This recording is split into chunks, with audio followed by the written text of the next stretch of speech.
Primary স্কুলের ছাত্রছাত্রীদের জন্য প্রতি বছর শিক্ষামূলক ভ্রমণের জন্য তাদের মন এবং শিক্ষক শিক্ষিকাদের সাথে আরও নিবিড় সম্পর্ক তৈরি হওয়ার জন্য এই প্রচেষ্টা।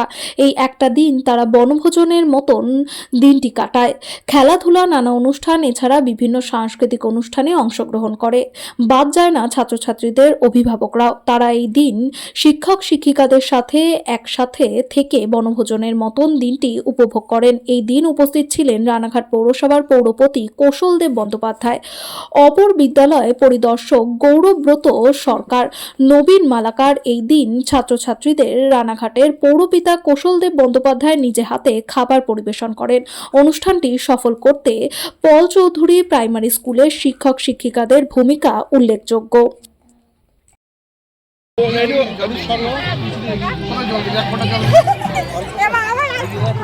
দাঁড়া এক মিনিট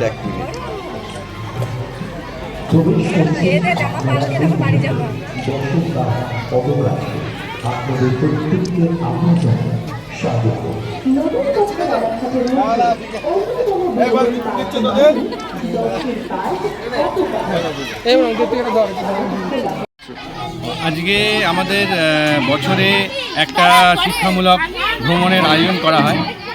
সেটা প্রতি বছর হয়, গত বছরও হয়েছিল। শিক্ষার্থীরা এবং অভিভাবকরা খুব আনন্দ পেয়েছিল। এবছরও আমরা করছি একই জায়গায়, অবকাশ পার্কে। এখন আমাদের প্রোগ্রাম চলছে।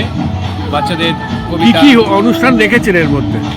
বাচ্চাদের কবিতা আছে, আবৃত্তি আছে, তারপর নাচ আছে, আর অভিভাবকরাও কিছু পার্টিসিপেট করবে। কতজন ছাত্রছাত্রী এসছে এখানে? মোটামুটি আজকে প্রায় 90 জন মতো এসছে, এবং অভিভাবক সমেত। কি নাম আপনার?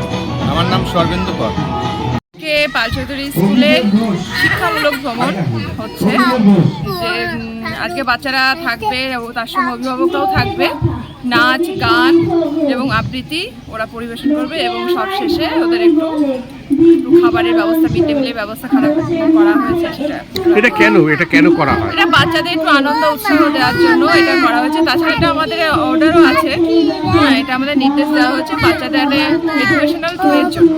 সেই জন্য বাচ্চাদের এই কাছে আমাদের এই অবকাশ পার্কটা আমরা বেছে নিয়েছি বাচ্চাদের আনন্দ দেওয়ার জন্য। কি নাম আপনার? আমার নাম চন্দার পাল, পাল চৌধুরী।